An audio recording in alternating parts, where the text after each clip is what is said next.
یہ جنتی دروازہ ہے، جو بھی سچے دل سے توبہ کر کے اس سے گزرے گا وہ جنتی ہے، وہ جنتی ہے۔ یہ شرک ہے، یہ بدعت ہے، یہ جہالت ہے۔ جنت اور دوزخ کا تعلق صرف اعمال سے ہے۔ یہ دروازہ کسی کو جنت میں نہیں لے جا سکتا۔ یہ شرک ہے، یہ بدعت ہے، یہ دروازہ کسی کو جنت میں نہیں لے جا سکتا۔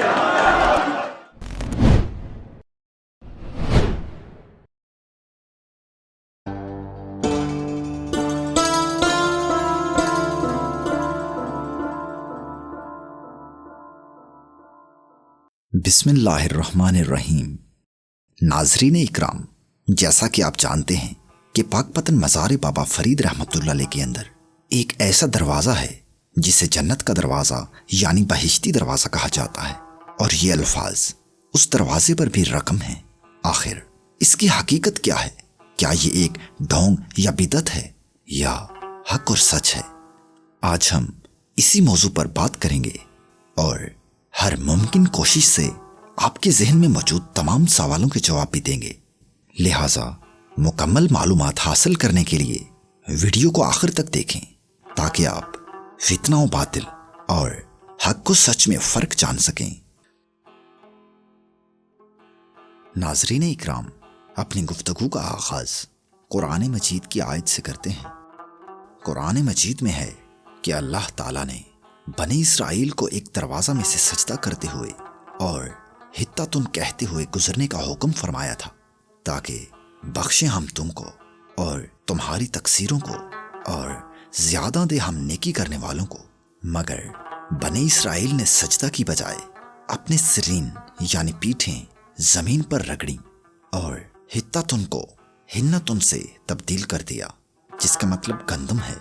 یعنی اللہ تعالیٰ نے انہیں دروازے میں سے گزرتے ہوئے توبہ کرنے کا حکم فرمایا تھا، جس کو انہوں نے بدل دیا۔ اگر وہ حکم کے مطابق سجدہ کرتے ہوئے اور حطتن کہتے ہوئے دروازہ سے گزرتے تو ضرور ان کی بخشش ہو جاتی، ان کی خطائیں معاف ہو جاتی اور انہیں اجر ملتا۔ اسی طرح سرور کائنات صلی اللہ علیہ وآلہ وسلم کی حدیث مبارکہ ہے کہ میری قبر اور میرے منبر کے درمیان جو جگہ ہے وہ جنت کی کیاریوں میں ایک کیاری ہے۔ علامہ جلال الدین سیوطی رحمۃ اللہ علیہ نے جمع الجوامع میں، شیخ عبدالحق محدث دہلوی رحمۃ اللہ علیہ نے شرح مشکات میں اور ملا علی قاری رحمۃ اللہ علیہ نے معدن العدن میں حضرت اویس کرنی رحمۃ اللہ علیہ کے متعلق حضور اکرم صلی اللہ علیہ وآلہ وسلم کی احادیث نقل کی ہیں، جن میں حضرت یحییٰ بن مسیب نے حضرت عمر رضی اللہ تعالیٰ عنہ سے روایت کی کہ رسول اللہ صلی اللہ علیہ وآلہ وسلم نے حضرت عمر رضی اللہ تعالیٰ عنہ سے فرمایا کہ میری امت میں ایک شخص اویس کرنی ہوگا، اس کے بدن میں ایک بیماری ہوگی، وہ خدا سے دعا کرے گا تو وہ بیماری جاتی رہے گی، صرف ایک درہم کے برابر اس کا نشان اس کے پہلو میں باقی رہے گا، جس کو دیکھ کر وہ خدا کی یاد کرے گا۔ جب تم اس سے ملو تو میرا سلام کہنا اور اپنے لیے دعا کروانا، کیونکہ اس پر اللہ تعالیٰ کا کرم ہے اور وہ اپنے پروردگار کے نزدیک بڑا بزرگ و برتر ہے۔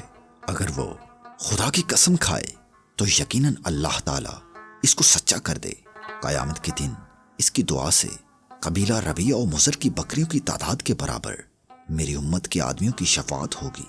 چنانچہ حضرت اویس کرنی رضی اللہ عنہ نے حضور اقدس صلی اللہ علیہ وآلہ وسلم کا عطیہ خرقہ مبارک پہننے سے پہلے دعا کی اور آپ کو اتنی ہی تعداد میں گناہ گاران امت کی نجات کی بشارت دی گئی۔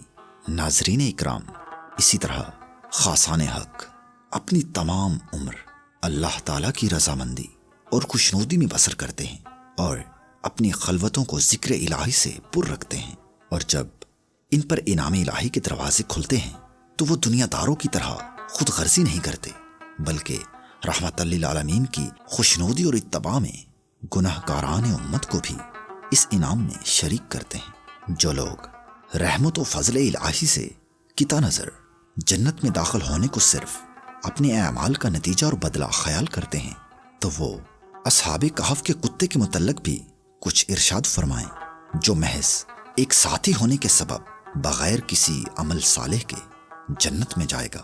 سب مانتے ہیں کہ اعمال صالح کی توفیق بھی محض فضل ربی پر موقوف ہے اور اس کا فضل کسی سبب اور علت کا محتاج نہیں ہے۔ بس ماننا پڑے گا کہ یہ دروازہ بھی اولیاء اللہ پر اس کے فضل و کرم کا اظہار ہے۔ ان روایتوں کے یہاں بیان کرنے سے مقصود یہ ہے کہ رسول اللہ صلی اللہ علیہ وآلہ وسلم کی امت کے اولیاء اللہ ہر وقت بخشش و نجات امت میں لگے رہتے ہیں، اور یہ خاصان حق اپنی تمام عمر اللہ کی رضامندی اور خوشنودی میں بسر کرتے ہیں۔ حضرت خواجہ نظام الدین اولیاء رحمۃ اللہ علیہ فرماتے ہیں کہ میں یقین کے ساتھ جانتا ہوں کہ میں نے بچشم خود معائنہ کیا ہے کہ میرے شیخ درگاہ بے نیازی کے واصلوں میں سے تھے، اور وہ مشرب رکھتے تھے جو حضرت بایزید بستامی رحمۃ اللہ علیہ اور حضرت جنید رحمۃ اللہ علیہ اور دوسرے مستان عشق خدا کا ہے۔ انہوں نے مجھ سے وعدہ کیا ہے کہ نظام الدین بروز قیامت اگر اس مسکین مسعود کو بارگاہ الہی میں کچھ آبرو ہوئی تو میں تم سے وعدہ کرتا ہوں کہ جب تک تم کو اور تمہارے مریدوں کو اپنے ہمراہ نہ لے لوں جنت میں قدم نہیں رکھوں گا۔ اور اللہ تعالیٰ کا یہ فضل و کرم ہر ولی پر ہوتا ہے۔ حضرت غوث اعظم عبد القادر جیلانی رضی اللہ عنہ فرماتے ہیں جو مسلمان میری مسجد اور میری خانقاہ میں سے گزرا اس پر عذاب قیامت نہ ہوگا۔ ان تمام باتوں کو مد نظر رکھتے ہوئے جو بات واضح ہوتی ہے اس سے معلوم ہوتا ہے کہ اس جنتی دروازہ میں گزرنا کوئی بدعت یا شرک نہیں ہو سکتا، کیونکہ بابا فرید الدین گنج شکر رحمۃ اللہ علیہ کی طرح بہت سے نفوس قدسیہ کے جسم کی برکت سے اللہ تعالی ہم جیسے گناہ گاروں کی بخشش ضرور کرتا ہے۔ ناظرین اکرام، اب ہم بہشتی دروازہ کی تاریخ کی طرف آتے ہیں کہ یہ دروازہ کس طرح بنایا گیا اور اس کو اتنی فضیلت کیسے عطا ہوئی، اس کی وجہ کیا ہے۔ حضرت بابا فرید الدین گنج شکر رحمۃ اللہ علیہ کی نعش مبارک کو نماز جنازہ ادا کرنے کے بعد پھر شہر میں لے آئے اور اس جگہ امانت دفن کیا جہاں اب حضرت شیخ شہاب الدین رحمۃ اللہ علیہ گنج عالم کا مزار ہے۔ مختلف کتب سے جو مواد ملتا ہے اس کے مطابق چند روز کے بعد حضرت سلطان المشائخ خواجہ سید نظام الدین اولیاء رحمۃ اللہ علیہ دہلی سے اجودن آئے اور آپ نے اپنے مرشد کا روضہ مبارک بنانا چاہا۔ اس وقت غیبی آواز آئی کہ نظام الدین اس روضہ شریف کی بنیاد ایسی پاک اینٹوں سے رکھنا جن پر قرآن پاک کے ختم کیے گئے ہوں، اور انہی اینٹوں سے روضہ کی مرمت کرنا۔ یہ سن کر حضرت خواجہ نظام الدین اولیاء رحمۃ اللہ علیہ نے سینکڑوں حافظ بلوائے اور آپ کے سب خلفاء کو جمع کیا اور پھر اینٹیں تیار کرائیں جن پر قرآن پاک ختم کیے گئے تھے، اور ان اینٹوں سے روضہ شریف تعمیر کیا گیا۔ جب کام مکمل ہو گیا تو سب صاحبزادگان اور خلفاء اور مریدین نے حضرت بابا صاحب کی نعش مبارک کو قبر سے نکالا اور پھر اس کو خوشبو سے معطر کیا۔ اس عرصہ میں ارواح پاک سید المرسلین صلی اللہ علیہ وآلہ وسلم اور جملہ انبیاء اور اصحاب کبار رحمت اللہ علیہ ظاہر ہوئیں، اور نعش مبارک حضرت بابا صاحب رحمت اللہ علیہ کو روضہ سے نکالا اور دوسری جگہ دفن کیا۔ قبر کے لیے کچی اینٹیں درکار تھیں اور وہ اس وقت موجود نہ تھیں۔ اس وقت حضرت بابا صاحب رحمت اللہ علیہ کی روح مبارک نے حضرت خواجہ نظام الدین اولیاء رحمت اللہ علیہ کو ارشاد فرمایا کہ شرق کی طرف جو جالیاں چھوڑی ہیں ان کو توڑ کر کچی اینٹیں نکال لو اور ان کو قبر میں لگا دو۔ اینٹیں نکالنے سے شرق میں دروازہ بن گیا۔ اس دروازے سے ارواح مبارکہ حضرت سرور دو عالم صلی اللہ علیہ وآلہ وسلم اور اولیاء کبار رحمت اللہ علیہ باہر آئیں، اور روضہ شریف کے متصل جو چھوٹی سی کوٹڑی بنی ہوئی ہے اس کا نام قدم رسول صلی اللہ علیہ وآلہ وسلم ہے، یہاں سب کھڑی ہو گئیں، اور خواجہ نظام الدین رحمت اللہ علیہ کو ارشاد ہوا کہ اے نظام الدین، ہم کو جناب رب العزت سے فرمان ہوا ہے کہ جو کوئی اس دروازے سے گزرے گا انشاءاللہ اس کی بخشش ہو جائے گی اور وہ آتش دوزخ سے نجات پائے گا۔ من دخل حاض الباب آمین۔ تم بآواز بلند اس بات کا اعلان کر دو۔ چنانچہ حسب الحکم حضرت خواجہ نظام الدین اولیاء رحمت اللہ علیہ نے اس بات کا اعلان کیا اور حضرت کا یہ اعلان مشرق سے مغرب تک پہنچ گیا۔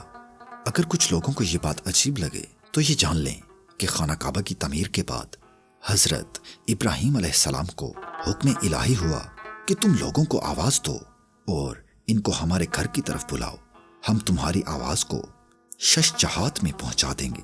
چنانچہ آپ کی آواز کو اللہ تعالیٰ نے عالم کے کونا کونا تک پہنچا دیا۔ اسی طرح جب نظام الدین اولیاء رحمۃ اللہ علیہ نے رسول اللہ صلی اللہ علیہ وآلہ وسلم کے حکم سے یہ اعلان کیا تو بعض لوگ جو دل کے اندھے تھے انہوں نے اس سے انکار کیا۔ حضرت خواجہ نظام الدین اولیاء رحمۃ اللہ علیہ نے اس وقت رسول اللہ صلی اللہ علیہ وآلہ وسلم سے عرض کیا کہ حضور از راہ کرم اپنے دیدار سے لوگوں کو مشرف فرما دیں۔ آقا دو جہاں صلی اللہ علیہ وآلہ وسلم نے آپ کی یہ گزارش قبول فرمائی اور ارشاد فرمایا کہ جو کوئی اس وقت آئے بلا شبہ اپنے چشم ظاہر سے مجھے دیکھ لے۔ یہ سن کر حضرت خواجہ نظام الدین اولیاء رحمۃ اللہ علیہ پر ایک عجیب کیفیت طاری ہو گئی اور اسی حال میں آپ نے دستک دے کر با آواز بلند کہا، اللہ محمد 4 یار حاجی خواجہ قطب فرید فرید فرید، اور اس دروازہ میں داخل ہو کر مشرقی دروازہ سے باہر آ گئے۔ آج تک اس دروازے کو بہشتی دروازہ کہتے ہیں۔ اور یہ سب کیا ہے؟ شیخ الاسلام حضرت بابا فرید الدین مسعود گنج شکر رحمۃ اللہ علیہ پر اللہ تعالیٰ کا فضل و کرم اور بخشش و عطا ہے۔ بے شک اس میں کسی طرح کے شک کی کوئی گنجائش نہیں، مگر یاد رہے کہ جس طرح محض اعمال صالح پر بھروسہ کر لینا اور فضل ربی سے قطع نظر کر لینا غلط ہے، اسی طرح نیکیوں کو چھوڑ کر صرف بہشتی دروازے میں سے گزرنے کے بعد گناہ پر نہ ڈر اور بے باک ہو جانا بھی گمراہی ہے۔ لہٰذا اگر کوئی اس دروازے سے گزرتا ہے تو اس پر شریعت کے مطابق کسی طرح کی کوئی حد لاگو نہیں ہوتی، اور اگر کوئی نہیں گزرتا تو یہ اس کی اپنی قلبی کیفیت ہے، اس پر بھی شریعت کی کوئی حد لاگو نہیں ہوتی۔ امید ہے کہ آپ کو ویڈیو پسند آئی ہوگی۔ اگر آپ کے علم میں اس ویڈیو نے اضافہ کیا ہے تو صدقہ جاریہ سمجھ کر اس کو دوسرے لوگوں تک پہنچائیں۔